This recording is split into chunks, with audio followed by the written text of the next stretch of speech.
చెప్పిన తేదీ కన్నా ముందే రుణమాఫీ ప్రక్రియను ప్రారంభించి తన మైలేజ్ పెంచుకున్నారు సీఎం రేవంత్ రెడ్డి.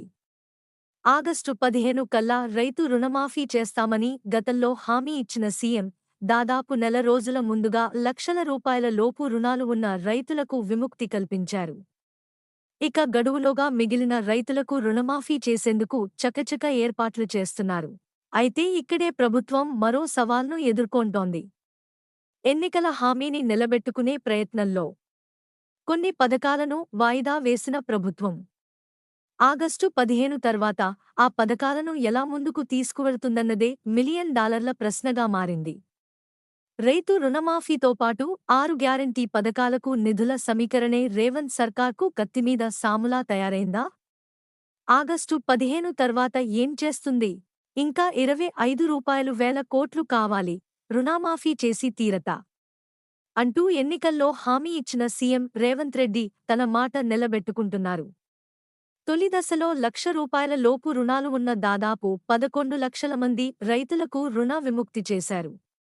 ఇందుకోసం సుమారు 6,000 కోట్ల రూపాయలు వెచ్చించారు. ఈ మొత్తం సమీకరించేందుకు తాత్కాలికంగా రైతు భరోసా సాయాన్ని వాయిదా వేసింది సర్కారు. ఏదో విధంగా రైతులకు మేలు చేయాలనే ఉద్దేశంతో పావులు కదుపుతున్న సర్కారు రుణమాఫీతో అన్నదాతల్లో ఆశలు నింపింది. ఇక మిగిలిన 20 లక్షల మంది రైతులకు రుణమాఫీ చేసేందుకు మరో 25,000 కోట్ల రూపాయలు సమీకరించేందుకు ముమ్మరంగా ప్రయత్నిస్తోంది ప్రభుత్వం. మిగిలిన రైతుల విషయంలో ప్రభుత్వం ఏం చేస్తుంది? ఏకకాలంలో 31 లక్షల మందికి రుణమాఫీ చేస్తామని ప్రకటించిన ప్రభుత్వం నెల రోజుల ముందుగా ఈ ప్రక్రియను ప్రారంభించడంతో హర్షం వ్యక్తమవుతోంది. రుణమాఫీ కోసం రకరకాల ప్రయత్నాలు చేస్తున్న ప్రభుత్వం అవేవీ కొలిక్కి రాకపోయినా అందుబాటులో ఉన్న నిధులతో తొలి విడతలో 11 లక్షల మందికి లబ్ధి చేకూర్చి ప్రతిపక్షాల విమర్శలకు చెక్ చెప్పింది. అయితే ఇప్పుడు మిగిలిన రైతుల విషయంలో ప్రభుత్వం ఏం చేస్తుందనేది ఆసక్తి రేపుతోంది. మిగిలిన పథకాలకు నిధులు సర్దుబాటు సవాలే. రైతు రుణమాఫీ కోసం సీఎం రేవంత్ రెడ్డి సర్కారు రకరకాల మార్గాలను అన్వేషించింది. హైదరాబాద్లో ప్రభుత్వ భూములను విక్రయించడంతో పాటు ఈఎంఐ పద్ధతిలో రుణాలు తీసుకోవడం, బకాయిలను వసూలు చేయడం, కేంద్రం నుంచి అదనపు నిధులు సేకరించడం వంటి రకరకాల ప్రయత్నాలు చేస్తోంది. ఇవేవీ కొలిక్కిరాకపోయినా రైతు భరోసా కోసం ఉంచిన నిధులతో తొలివిడత రుణమాఫీని చేసి ఎన్నికల హామీని నెరవేర్చుకుంది. అయితే ఇప్పుడు కేంద్రం నిధులు, అదనపు రుణాలు వస్తే కాని మిగిలిన రైతులకు రుణమాఫీ చేసే పరిస్థితులు కనిపించడం లేదు. కానీ ప్రభుత్వం మిగిలిన రైతులకు రుణమాఫీ చేసేలా అవసరమైన ప్రత్యామ్నాయాలు సిద్ధం చేసిందనే అంటున్నారు. వచ్చే నెల తొలివారంలో సీఎం రేవంత్ రెడ్డి అమెరికా పర్యటనకు వెళ్లనున్నందున ఆలోగానే మొత్తం రైతు రుణమాఫీ పూర్తి చేయాలని భావిస్తున్నారు. కాకపోతే మిగిలిన పథకాలకు నిధులు సర్దుబాటు చేయడమే ప్రభుత్వానికి ఇప్పుడు సవాల్గా మారింది.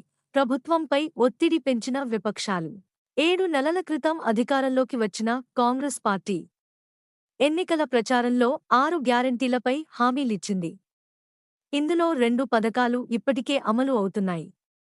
రైతు రుణమాఫీ కూడా అమలులోకి వచ్చింది.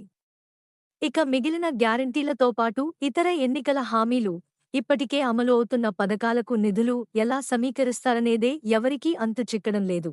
కానీ ప్రభుత్వం దశలవారీగా అన్ని పథకాలను అమలు చేస్తామనే చెబుతోంది. ఇదే సమయంలో ప్రతిపక్షాల నుంచి ఒత్తిడి కూడా ఎక్కువైంది.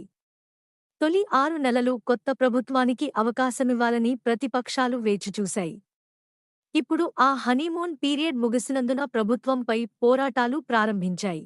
దీంతో మున్ముందు రేవంత్ రెడ్డి ప్రభుత్వం ఎలా అడుగులు వేస్తుందనేది రాజకీయ వర్గాల్లో ఆసక్తి రేపుతోంది. ముందు యుద్ధం చేయాల్సి ఉంటుంది.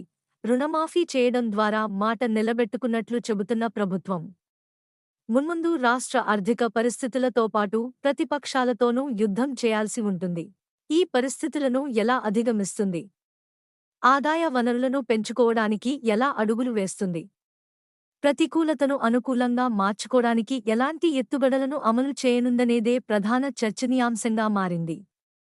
ఏదైనా రైతు రుణమాఫీకి ఆగస్టు 15ను డెడ్లైన్గా పెట్టుకున్న సీఎం ఆ విషయంలో సక్సెస్ అయ్యారు. ఇప్పుడు వాట్ నెక్స్ట్ అనే ఆసక్తికర చర్చకు కేంద్ర బిందువు అయ్యారు. మన ఛానల్కి సబ్స్క్రైబ్ చేసుకోండి, లైక్ చేయండి మరియు కామెంట్ చేయండి. మీ సపోర్ట్ మాకు చాలా ముఖ్యం. కొత్త వార్తలు మరియు అప్డేట్స్ కోసం బెల్ ఐకాన్ని నొక్కండి.